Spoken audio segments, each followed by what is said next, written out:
So ನಮ್ಮದು ಇರುತ್ತೆ ತಪ್ಪು ಕೆಲವೊಂದು, ಅದನ್ನು ಜನ ಬಂದು ಹೇಳಿದಾಗ ನಿಜವಾಗ್ಲೂ ನಾವು ತಿದ್ಕೊತೀವಿ. ಸೊ ಅದೇನೇ ತಪ್ಪಿದ್ರು ನೆಕ್ಸ್ಟು ಮಾಡೋ ಸಿನಿಮಾಲ್ಲಿ ನಾವು ಆ ತಪ್ಪನ್ನು ಮಾಡದೆ ಹೊಸ ತಪ್ಪನ್ನು ಮಾಡ್ತಾ ಹೋಗ್ತೀವಿ ಹೊರತು ಹಳೆ ತಪ್ಪನ್ನು ಮಾಡಲ್ಲ. ಅದು ತುಂಬ ಹತ್ರಕ್ಕೆ, ಅದಿನ್ನ ರಿಲೀಸ್ ಆಗಿಲ್ಲ, ತುಂಬ ಹತ್ರಕ್ಕೆ ನಾಟಿದೆ ಅದು. ಏನಕ್ಕೆ ಅಂತ ನೋಡ್ತಾ ಇದ್ರೆ ಎಲ್ಲ ನನ್ನ ಜೀವನದಲ್ಲಿ ನಾನು ಏನು ಫೇಸ್ ಮಾಡಿದ್ನೋ ಅದನ್ನೇ ಬರೆದ್ಬಿಟ್ಟಿದ್ದಾರೆ. ಸೊ ಆ ಸಾಂಗು ನನಗೆ ನೀವೇ ಆಯ್ಕೆ ಮಾಡ್ಕೊಂಡು ಬಂದಿರೋದು. ನೀವು ನಿಮ್ಮ ಅಪ್ಪ ಅಮ್ಮನಿಗೆ ಊಟ ಹಾಕೋದು ಬೇಸಿಕ್ನ ಬಿಟ್ಬಿಟ್ಟು ನೀವು ಕಂಪ್ಲೀಟಾಗಿ ಇಲ್ಲೇ ಬಂದು ಡಿಪೆಂಡ್ ಆಗಿ ನಿಮಗೆ ಸಿಗೋವರೆಗೂ ಕಾದು ಸಾಲ ಮಾಡಿ ಊರು ಬಿಟ್ಟು ಹೋಗೋ ರೇಂಜಿಗೆ ನೀವು ಮಾಡ್ಕೊಳ್ಳಿ ಅಂತ ಇಲ್ಲಿ ಯಾರು ಹೇಳಿಲ್ಲ. ಯೋಗರಾಜ್ ಭಟ್ರದ್ದು ಒಂದು ಡಿಸ್ಕಷನ್ ಇತ್ತು ಅವ್ರದ್ದು ನಂದು. ಅವ್ರು ಹೇಳ್ತಾರೆ ಅಂದರೆ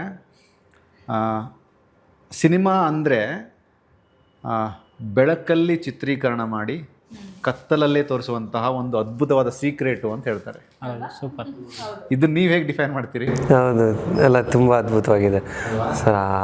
ಅದನ್ನು ಡಿಫೈನ್ ಮಾಡೋದಲ್ಲ, ಅವರು ತುಂಬ ಒಳ್ಳೆ ನಾವು, ಯಾಕಂದರೆ ನಾವು ಹೋಗಿ ಕೂತ್ಕೊಂಡ್ರಲ್ಲ ಸರ್, ಎಷ್ಟು ಬೇಗ ಒಂದು ಸ್ಪಾಟಲ್ಲಿ ಅವ್ರು ಎಷ್ಟು ಲಿಟ್ರೇಚರ್ಸ್ನ ಓದಿರ್ಬೋದು ಅವರು, ಅಂದರೆ ಅವ್ರ ಎಕ್ಸ್ಪೀರಿಯೆನ್ಸ್ ಅಷ್ಟು. ಸೊ ದಟ್ ಸ್ಪಾಟಲ್ಲಿ ಅವ್ರಿಗೆ ಹಾಗೆ ಬರುತ್ತೆ. ಎಲ್ಲ ಥರ ಭಾಷೆದು ಅವರು ಪರಿಪೂರ್ಣಿತರಾಗಿದ್ದಾರೆ. ಸೊ ಎಲ್ಲ ಎಕ್ಸ್ಪೀರಿಯೆನ್ಸ್ ಸರ್, ವಿ ಕ್ಯಾಂಟ್. ಆ ಪಾಯಿಂಟೇ ಚೆನ್ನಾಗಿದೆಯಲ್ಲ, ಬೆಳಕಲ್ಲಿ ಚಿತ್ರೀಕರಣ ಮಾಡಿ ಕತ್ತಲ್ಲೇ. ಅಷ್ಟೇ ಹೇಳಿದ್ರೆ ಚಂದ ಅನ್ಸುತ್ತೆ ಡಿಫೈನ್ ಮಾಡೋದಕ್ಕಿಂತ. ವೆರಿ ಟ್ರೂ ಅದು ಆ್ಯಕ್ಚುಲಿ. ಅಂದರೆ ಸಿನಿಮಾನ ಯಾಕೆ ಥಿಯೇಟ್ರಲ್ಲಿ ನೋಡಬೇಕು ಅನ್ನೋ ಪಾಯಿಂಟಿಗೆ ಅವ್ರು ಕೊಟ್ಟಂಥ ಅಂಡರ್ಲೈನ್ ಇದು. ಯಾಕೆ ನೀವು ಮೊಬೈಲಲ್ಲಿ ನೋಡಬೇಡಿ, ಯಾಕೆ ನೀವು OTT ಕಾಯಬೇಡಿ ಅಂತಂದರೆ ಥಿಯೇಟ್ರಲ್ಲಿ ಸಿಗೋ ಆ ಮಜಾನೇ ಬೇರೆ, ಆ ವೈಬೇ ಬೇರೆ ಅಂತ. ಅದು ಜೆನ್ಯೂನ್ ಸಿನಿಮಾ ಮೇಕರ್ಗಿರುವಂತಹ ಒಂದು ಉತ್ಕೃಷ್ಟವಾದಂತಹ ಭಾವನೆ ಅದು. ಇನ್ನೊಂದು ಏನಂದರೆ, ಕತ್ಲಲ್ಲಿ ಕೆಲಸ ಮಾಡಿದ್ರ ಜೊತೆಗೆ ನಮ್ಮ ಮನಸ್ಸನ್ನು ಕತ್ಲು ಮಾಡ್ಕೊಂಡಿರ್ತೀವಿ. ಎಲ್ಲನೂ ಬಿಟ್ಟು ಬರೀ ಸಿನಿಮಾ ಅಂತ ಮಾತ್ರ. ಆ ಸಿನಿಮಾ ಒಂದು 3 ವರ್ಷ ನಡೆಯುತ್ತೋ 4 ವರ್ಷ ನಡೆಯುತ್ತೋ ಎಕ್ಸ್ಟೆಂಡ್ ಆಗುತ್ತೋ ಗೊತ್ತಿಲ್ಲ. ಅಷ್ಟು ದಿನಗಳು ಫ್ಯಾಮಿಲಿನ, ಎಲ್ಲ ರಿಲೇಷನ್ಸ್ನ, ನಮ್ಮ ಸಂಬಂಧಗಳನ್ನೆಲ್ಲ ಬಿಟ್ಟು ಕೆಲಸ ಮಾಡಿರ್ತೀವಿ. ಅದು ಕತ್ಲು.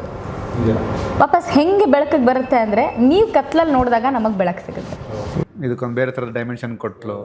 Super, so sweet. ನಮಗೆ ಬೆಳಕು ಡೆಫಿನೆಟ್ಲಿ ಅವ್ರ ಕತ್ಲಲ್ಲಿ ನೋಡಿದಾಗ ಡೆಫಿನೆಟ್ಲಿ ನಮ್ಮ ಲೈಫ್ಗೆ ಬೆಳಕಾಗುತ್ತೆ. ಹೌದೌದು. ಡೈರೆಕ್ಟರ್ಸ್ಗೆ, ಕಲಾವಿದರಿಗೆ ಅಥವಾ ಪ್ರೊಡ್ಯೂಸರ್ಗೆ ಬೆಳಕಾಗತ್ತೆ.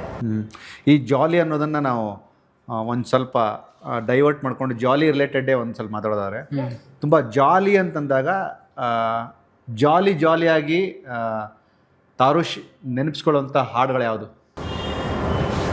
ಜಾಲಿ ಏನದ ಅಂದರೆ ಇದರಲ್ಲಿ ಇನ್ನೂ ಒಂದು ಸಾಂಗ್ ರಿಲೀಸ್ ಆಗಿಲ್ಲ, ಎಲ್ಲನೂ ಅದು ಚೆನ್ನಾಗಿದ್ದಾವೆ. ಅಂದರೆ ಇವ್ರು ನೋಡಿ ಎಷ್ಟು ಕರೆಕ್ಟಾಗಿದೆ, ಅಂದರೆ ಇದೊಂದು ಒಳ್ಳೆ ಪಾಯಿಂಟ್. ಇದರಲ್ಲಿ ಪ್ಲ್ಯಾನ್ ಮಾಡೋಣ ಅಂತ. ಇದು ಬ್ರಿಲಿಯನ್ಸಿ ಅಂದರೆ ಸೂಪರ್. ಹಾಂ, ಇವಾಗ ಅಂದರೆ ನೆಕ್ಸ್ಟ್ ನಾಗಾರ್ಜುನ ಶರ್ಮಾ ಅವರು ಬರೆದಿರೋದು ಒಂದು ಸಾಂಗ್ ಇದೆ. ಅಂದರೆ ಅದೇನಂದರೆ ಮೋಟಿವೇಶ್ನಲ್ ಸಾಂಗು, ಅಂದರೆ ಸಿಚುವೇಶನ್ಗೆ ತಕ್ಕಂಗೆ ಎಕ್ಸಾಕ್ಟಾಗಿ ಒಂದು ಮೋಟಿವೇಶ್ನಲ್ ಸಾಂಗ್ ಇದೆ. ಅದು ನನಗೆ ಮನಸ್ಸಿಗೆ ಏನಕ್ಕೆ ಅಷ್ಟು ತಾಕತ್ತಂದರೆ, ಆ್ಯಕ್ಚುಲಿ ನಾಗಾರ್ಜುನ ಶರ್ಮಾ ಅವರು ನಾನು ಕಾಲೇಜ್ ಮೇಟ್ಸು, ಜೋಸೆಫ್ಸಲ್ಲಿ ಓದಿದ್ದು. ಹಾಂ, ಅವ್ರು ಕಾಮರ್ಸು, ನಾನು ಸೈನ್ಸು. ಸುಮಾರು ಇಂಡಸ್ಟ್ರಿಗೆ ಬಂದಾಗ ಒಂದು ಟೈಮ್ 1-2 ಬಾರಿ ಭೇಟಿಯಾದ್ರಿ ಅಷ್ಟೇ. ಆಮೇಲೆ ಮತ್ತೆ ನೆಕ್ಸ್ಟ್ ನನ್ನ ಸಿನಿಮಾಗೆ ಅಂತ ಹಿಂಗೆ ಕೇಳಿದೆ.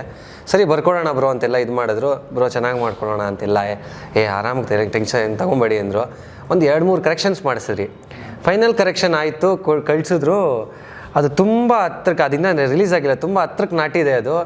ಏನಕ್ಕೆ ಅಂತ ನೋಡ್ತಾ ಇದ್ರೆ ಎಲ್ಲ ನನ್ನ ಜೀವನದಲ್ಲಿ ನಾನು ಏನು ಫೇಸ್ ಮಾಡಿದ್ನೋ ಅದನ್ನೇ ಬರೆದ್ಬಿಟ್ಟಿದ್ದಾರೆ.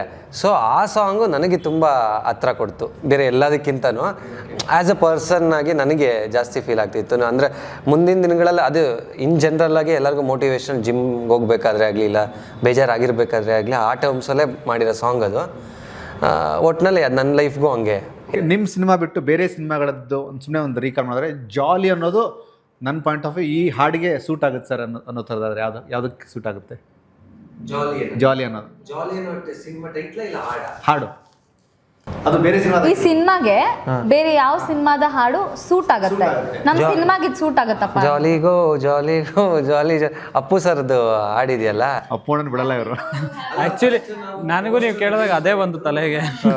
ಪೋಸ್ಟರ್ ರಿಲೀಸ್ ಮಾಡಿದ್ದು ಫಸ್ಟು ಅಣ್ಣವ್ರ ಆಶೀರ್ವಾದ ತೊಗೊಂಡ್ರಿ ಫಸ್ಟಲ್ಲಿ. ಆಮೇಲೆ ಪಾರ್ವತಮ್ಮ ಅವ್ರದ್ದು ಆಶೀರ್ವಾದ ತೊಗೊಂಡು ಬಂದು ಅಪ್ಪು ಸರ್ ಮುಂದೆ ರಿಲೀಸ್ ಮಾಡಿದ್ದು ಪೋಸ್ಟ್ರು. ಏನಕ್ಕೆ ಅಂದರೆ ನಮಗಷ್ಟೇ ಗೊತ್ತಲ್ವಾ, ಅವ್ರ ಆಶೀರ್ವಾದದಿಂದನೇ ಈ ಸಿನಿಮಾ ಮುಂದಾಗಿರೋದು ಕೆಲವೊಂದು ಪರ್ಸೆಪ್ಷನಲ್ಲಿ.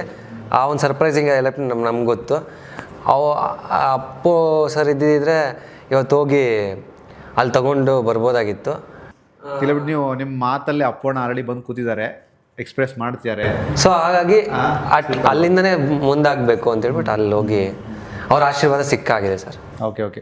ಸಿನಿಮಾದಲ್ಲಿ ಒಂದಷ್ಟು ವಾವ್ ಫ್ಯಾಕ್ಟರ್ಸ್ಗಳು ಇರ್ತವೆ, ಅಂದರೆ ಅದು ಇನ್ ಟರ್ಮ್ಸ್ ಆಫ್ ನಿಮ್ಮ ದೃಶ್ಯಗಳಾಗಿರ್ಬೋದು ಅಥವಾ ಡೈಲಾಗ್ಸ್ಗಳಾಗಿರ್ಬೋದು, ಆ ವಿಂಗ್ಸ್ ಹೆಂಗೆ ವರ್ಕ್ ಆಗಿದೆ ಜನರೆಲ್ಲ ಓವರ್ ಆಗಿ ಮಾತಾಡೋದಾರೆ.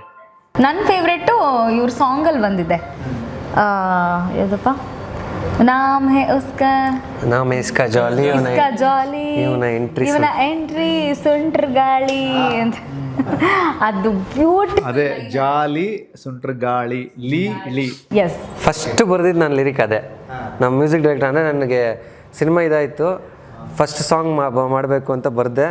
ಬ್ರೋ ಈ ಲೈನು ಜಾಲಿ ಅಂತಿದೆಯಲ್ಲ, ಇದಕ್ಕೆ ಒಂದು ಲಿರಿಕ್ಕು ಇದು ಹಾಕ್ರಿ ಬ್ರೋ, ಇದಕ್ಕೆ ನೀವು ಸಾಂಗ್ ಮಾಡಿರಿ ಅಂತ ಹೇಳ್ಬಿಟ್ಟು ಬರ್ದಿದ್ದು ಫಸ್ಟ್ ಲೈನೇ ಅದು.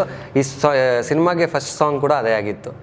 ಆಮೇಲೆ ನಾವು ಕಿನ್ನಲ್ ರಾಜ್ ಸರ್ನ, ಆಮೇಲೆ ಕೊನೆಯದಾಗ ಹೋಗಿದ್ದು, ಯಾಕಂದರೆ ಮೇರು ಪರ್ವತ ಯೋಗರಾಜ್ ಭಟ್ರು ಸರು, ನಾನೆಲ್ಲ ಅವ್ರನ್ನ ಟಚ್ ಮಾಡ್ತೀನಿ ಅಂತಲೂ ಕೂಡ ಅಂದ್ಕೊಂಡಿರಲಿಲ್ಲ. ಅಂದರೆ ಅಲ್ಲಿ ಹೋಗಿ ಬರ್ಸ್ಕೋತೀರ ಅವ್ರ ಹತ್ರ ಅಂತ. ಅಂದರೆ ಫೈನಲಾಗಿ ಇಷ್ಟೇ ಮಾಡಿಬಿಟ್ಟಿದ್ದೀರಿ, ಇಷ್ಟು ಮುಂದಷ್ಟು ಇನ್ನೊಂದಷ್ಟು ಅಂತ ಹೋಗಿದ್ದೆ ಹೊರತು ಹಾಗೆ ಆಯಿತು ಅಷ್ಟು.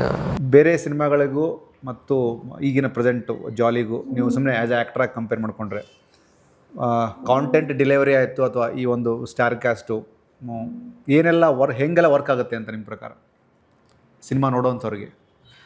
ಅಂದರೆ ಬೇರೆ ಸಿನಿಮಾಗೂ ಇದಕ್ಕೆ ಅಂತನಾ? ಅದೇ ನಾವು ಇವಾಗ ಬೇರೆ ಸಿನಿಮಾ ನೋಡ್ಬೇಕಾದ್ರೆ ಒಂದಷ್ಟು ಲೂಪ್ ಹೋಲ್ಸ್ನ ಕಂಡುಹಿಡಿತೀವಿ. ಅಂದರೆ ನಾವೇ ರೈಟು ಅಂತನೂ ಅಲ್ಲ. ಸೊ ನಮ್ಮದು ಇರುತ್ತೆ ತಪ್ಪು ಕೆಲವೊಂದು, ಅದನ್ನು ಜನ ಬಂದು ಹೇಳಿದಾಗ ನಿಜವಾಗ್ಲೂ ನಾವು ತಿದ್ಕೊತೀವಿ. ಸೊ ಅದೇನೇ ತಪ್ಪಿದ್ರು ನೆಕ್ಸ್ಟು ಮಾಡೋ ಸಿನಿಮಾಲ್ಲಿ ನಾವು ಆ ತಪ್ಪನ್ನು ಮಾಡದೆ ಹೊಸ ತಪ್ಪನ್ನು ಮಾಡ್ತಾ ಹೋಗ್ತೀವಿ ಹೊರತು ಹಳೆ ತಪ್ಪನ್ನು ಮಾಡಲ್ಲ. ಬಟ್ ಈ ಸಿನಿಮಾದಲ್ಲಿ ಎಷ್ಟು ತಪ್ಪು ಮಾಡೋಕ್ಕಾಗಲ್ವೋ ಅಷ್ಟು ತಪ್ಪುಗಳನ್ನ ಮಾಡ್ದಿರಾ ಸಿನಿಮಾ ಮಾಡಬೇಕು ಅಂತ ನಾವು ಆಲ್ಮೋಸ್ಟ್ ಹೆಂಗೆ ಅಂದರೆ, ಈಗ 1 ತಿಂಗಳ ಸ್ಕ್ರಿಪ್ಟ್ ಆಗಿಬಿಟ್ರೆ ಬೇಡ, ಬೇಕಾದ್ರೆ ಇನ್ನೂ 1 ತಿಂಗಳು ಟೈಮ್ ತೊಗೋಣ, ಬಟ್ ತಪ್ಪಾಗೋದು ಬೇಡ ಅನ್ನೋ ಥರ ಮಾಡಿಕೊಂಡು, ಅಂದರೆ ಜನ ತಪ್ಪು ಕಂಡು ಹಿಡಿಬಾರ್ದು ಅನ್ನೋ ಥರ ಮಾಡಿದ್ದೇವೆ, ಗೊತ್ತಿಲ್ಲ. ಬಟ್ ಅದೇ ಆಡಿಯನ್ಸ್ ಇದಾರಲ್ಲ ಇವಾಗ, ಅವ್ರು ಹೆಂಗೆ ಅಂದರೆ ನಮಗಿಂತ ಚೆನ್ನಾಗಿ ಅವರೇ ಜಡ್ಜ್ ಮಾಡ್ಬಿಡ್ತಾರೆ. ಇವ್ನು ಇಲ್ಲಿ ನೋಡಿ ಇಲ್ಲಿ ತಪ್ಪು ಮಾಡೋನೆ, ಇಲ್ಲಿ ಇದು ಹಿಂಗೆ ಅಂತ ಪ್ರೆಡಿಕ್ಟೇಬಲ್ ಆ್ಯಂಡ್ ಪ್ರೆಡಿಕ್ಟೇಬಲ್ ಆ ಥರದ್ದು ತುಂಬ ಇರುತ್ತೆ. ಜನ ಮೊನ್ನೆ ಪ್ರೆಸ್ ಮೀಟಲ್ಲಿ ಇನ್ನೊಂದು ಹೈಲೈಟ್ ಆಗಿದ್ದು ಸುಷ್ಮಿತಾ ಅಂದ ಡೇರ್ ಆ್ಯಂಡ್ ಡೆವಿಲ್ ಡಿಸ್ಕಷನ್. ಅದು ಅಂದರೆ ವಿತ್ ಸೀರಿಯಸ್ಲಿ, ಅಂದರೆ ನಾನು ನಾರ್ಮಲಾಗಿ ಮಾಧ್ಯಮದವರಾಗಿ ಒಂದಷ್ಟು ಪ್ರಶ್ನೆಗಳನ್ನ ಕೇಳ್ತಿರ್ತೀವಿ, ಅದೆಲ್ಲ ಸರಿ ಹೋಗುತ್ತೆ. ಬಟ್ ಸ್ಟ್ರೇಟ್ ಅವೇಲಿ ಎದ್ದು ನಿಂತ್ಕೊಂಡು ನೀವು ಅದನ್ನು ಪಾಯಿಂಟ್ ಮಾಡಿದ್ರಿ ಗೊತ್ತಾ ಉಮಾಪತಿ ಅವರಿಗೆ, ತುಂಬ ಒಳ್ಳೆಯ ವಿಷಯ ಅದು. ಹೌದು, ಒಬ್ಬ ನಿರ್ಮಾಪಕರಾಗಿ ಅವ್ರು ಕೊಟ್ಟಂತಹ ಉತ್ತರವು ಹಾಗೆ ಇತ್ತು. ಕಲಾವಿದರಾಗಿ ಎಷ್ಟು ಕಷ್ಟಗಳಿದ್ದಾವೆ, ಆಮೇಲಾಗಿ ಬ್ಯುಸಿ ಇಲ್ಲ ಅಂತ ನೀವು ತುಂಬ ಚೆನ್ನಾಗಿ ಹೇಳಿದ್ರಿ ಅದನ್ನು. ಆ ಮೈಂಡ್ಸೆಟ್ ಹೆಂಗಿತ್ತು ಸುಷ್ಮಿತಾ ಆ ಟೈಮಲ್ಲಿ? ಬಿಕಾಸ್ ಅಂದರೆ ಅವರೇ ಪಾಯಿಂಟ್ ರೈಸ್ ಮಾಡಿದ್ದು, ಅಂದರೆ 5 lakhಿಂದ 50,000 ತೊಗೊಳ್ಳೋವರೆಗೂ ಕಾಮಿಡಿಯನ್ಸ್ ಇದ್ದಾರೆ ಅಂತ ಹೇಳಿದ್ರು. ಇದ್ದಾರೆ, ಓಕೆ, ಬಟ್ ಈಗ ನೆಕ್ಸ್ಟ್ ಬರ್ತಾ ಇದ್ದೀವಲ್ವಾ, ಸೊ ನಮಗೆ ಅವಕಾಶ ಇಲ್ಲ ಅನ್ನೋದಕ್ಕಿಂತ ಸಿನಿಮಾನೇ ಇಲ್ಲ ಅನ್ನೋದೊಂದು ಮೇಜರ್ ಕ್ವಶನ್. ತುಂಬ ಒಳ್ಳೆ ಪಾಠ ಅದು ತುಂಬ ಜನಕ್ಕೆ ನಿಮ್ಮ ಮೂಲಕ. ಅಂದರೆ ಪಾಪ ಅವರಿಗೆ ಪಾಠ ಅಂತ ಇಲ್ಲ, ನಾನು ಹೇಳ್ತಾ ಇರೋದು ಕಲಾವಿದರಿಗೆ. ಆಮೇಲೆ ನಾನು ಅದೇ ಹೇಳೋದು, ನಾನು ಇನ್ನೊಂದು ಇಂಟರ್ವ್ಯೂನಲ್ಲಿ ಅವತ್ತಿನ ದಿವಸನೇ ಇನ್ನೊಂದು ಹೇಳಿದ್ದೆ, ಯಾಕೆ ಕಲಾವಿದ್ರಿಗೆ ಸಿಗ್ತಾ ಇಲ್ಲ, ಯಾಕೆ ಪಾಪ ಬೇರೆ ಬೇರೆ ದಿಕ್ಕುಗಳನ್ನ ಹುಡುಕೋತಾ ಇದ್ದಾರೆ ಅಂತ. ನಾನು ಮೇಜರ್ಲಿ ಹೇಳೋದು, ನಿಮ್ಮನ್ನ ಇಲ್ಲಿ ಬನ್ನಿ ಅಂತಲೂ ಯಾರೂ ಕರೆದಿಲ್ಲ, ನೀವೇ ಆಯ್ಕೆ ಮಾಡ್ಕೊಂಡು ಬಂದಿರೋದು.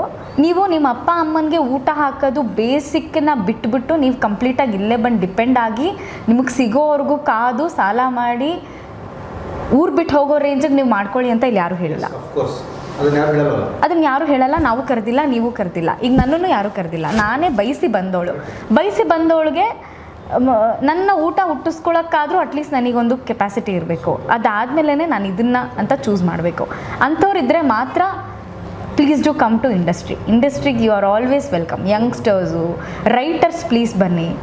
ರೈಟರ್ಸ್ ಕೊರತೆ ಇದೆ ನಮ್ಮ ಇಂಡಸ್ಟ್ರಿನಲ್ಲಿ ಇರೋದ್ರಲ್ಲಿ. ಡೈರೆಕ್ಟರ್ಸ್ ಬನ್ನಿ, ಪ್ರೊಡ್ಯೂಸರ್ಸ್ ಬನ್ನಿ, ಎಲ್ಲರೂ you are always welcome. Kannada industry, ನಾವು ಮೊನ್ನೆ ಅಷ್ಟೇ ನಾನು ಮತ್ತು ಜಗಪ್ಪ ಒಂದು ಸಿನಿಮಾ ನೋಡ್ತಿದ್ವಿ. ಎಲ್ಲ ಹಳೆ ಸಿನಿಮಾನೇ ಹಾಕೋದು ಮನೇಲಿದ್ದರೆ, ಓಕೆನಾ, ಎಲ್ಲ ಹಳೆ ಸಿನಿಮಾ.